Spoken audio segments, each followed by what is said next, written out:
Thank you, ladies and gentlemen, for clicking on this Smashy Smashy Eggman movie reviews and more video. We are halfway through February, the final month of the weekly Wednesday videos. I know it's sad, but it's time for a break. It's time for me to take some time off from doing this and, I don't know, focus on some other parts of my life. So, yeah. So I'm going to finish off these last 2 weeks with two things I really do want to talk about.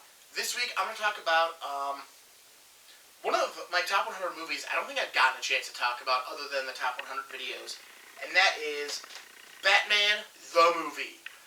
This is, of course, the Adam West 66 Batman movie, which, given how superhero movies would go, was, like, really ahead of its time.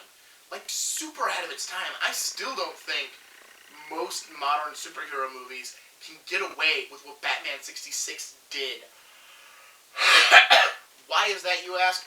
Because Batman 66 features not one, but 4 villains. This is something like Batman and Robin tried to get away with 3, and it totally had to screw over one of them to make the plot work. This one, because it had the TV show to build off of, it just needed to be. Like, you just needed the villains. And even if you were coming in cold, like you had never seen the show and you still went to go see this movie, they still introduced the villains just very quickly. Like, you didn't need these deep, long backstories, which are cool and are interesting, and I give you that, but they're not as necessary as, say, we think they are nowadays. Especially since we almost never get a returning villain. Like, if they do return, they're like a secondary antagonist, or they're basically an anti-hero at this point. I'm looking at Magneto in the X-Men franchise, primarily. Like, I feel like we don't really get returning antagonists. I mean, if you look at the Marvel Cinematic Universe, I think Loki is the only one who got to be the antagonist in 2 different movies. So, beyond that, they almost never get the antagonist to return. They almost always just defeat them. And then they have to spend the next movie reintroducing a new antagonist. So yeah, this one got 4 of them in there. It got through it. And again, this movie's like an hour and a half. It's not even that stupid long. And again, it has 4 villains, and I think it balances the villains and our heroes very well. I'm looking for the runtime. 104 minutes. So, I mean, it was long for the 60s, but by today's standards, this is still a pretty short movie. So what is Batman the Movie? Well, it is Adam West's Batman going up against 4 of his arch villains. Him and Robin are confronting the Joker, Catwoman, the Riddler, and Penguin. They are teaming up to work together to destroy what is basically the United Nations. They have a convoluted plan to ransom off the members of the United Nations in a very Batman 66 style.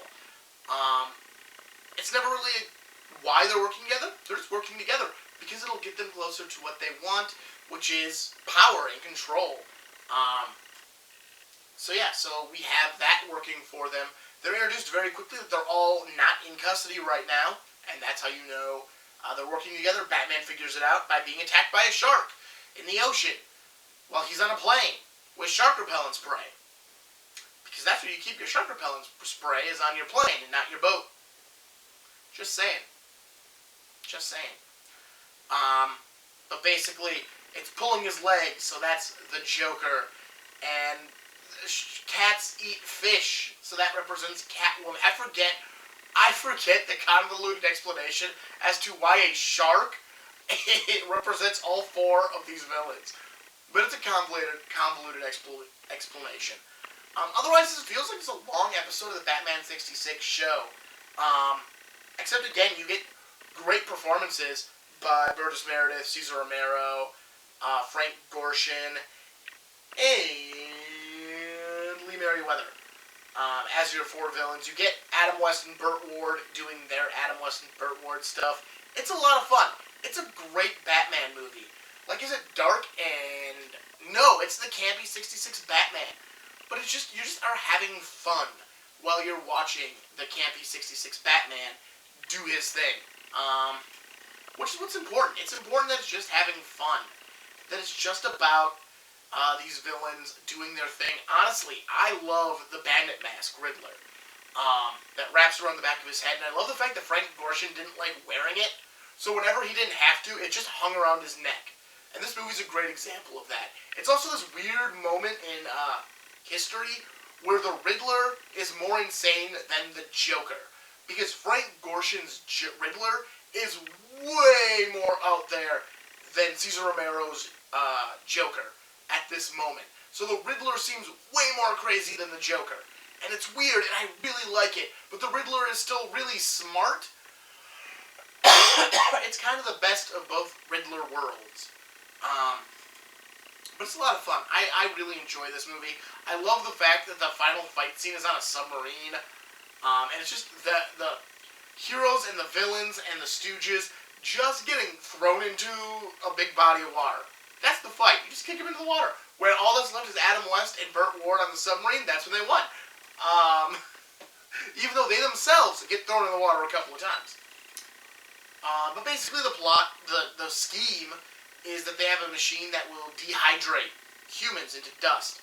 So they dehydrated the members of the United Nations, and they're going to ransom them back off to their original countries. And that's the plot. That's the plan. That is the plan of this movie. Because that's not what's important. What's important is what these people are doing and how they're acting. Like, this is 100% a character movie. Because the plot isn't important. What is important is Batman and his rogues gallery. And it is so much fun. I've loved this movie since I was introduced to it when I was a child, and it was already like 20 years old. Now, it's almost 60 years old, and it is still a real fun movie. It is still a great time. If you've never seen Batman, the movie from 1966, I highly recommend checking it out. You can get it on VHS. You can get it on Blu-ray. You can get it on DVD. You can get a copy of this movie still and check it out. It is a lot of fun. I highly recommend Batman, the movie. So much fun. Such a good time. Such a good Batman film. Is it my favorite Batman movie? No, that's Batman 89 with Michael Keaton. But this is also really good. Both of them stem from my childhood. Alright, well, I'm Martin Prevost. This is Smashy Smashy Eggman movie reviews and more. Like, comment, subscribe, do all that fun stuff, and come back next week for our final weekly Wednesday video for the time being. It's going to be fun. I will talk to you later. Have a good one.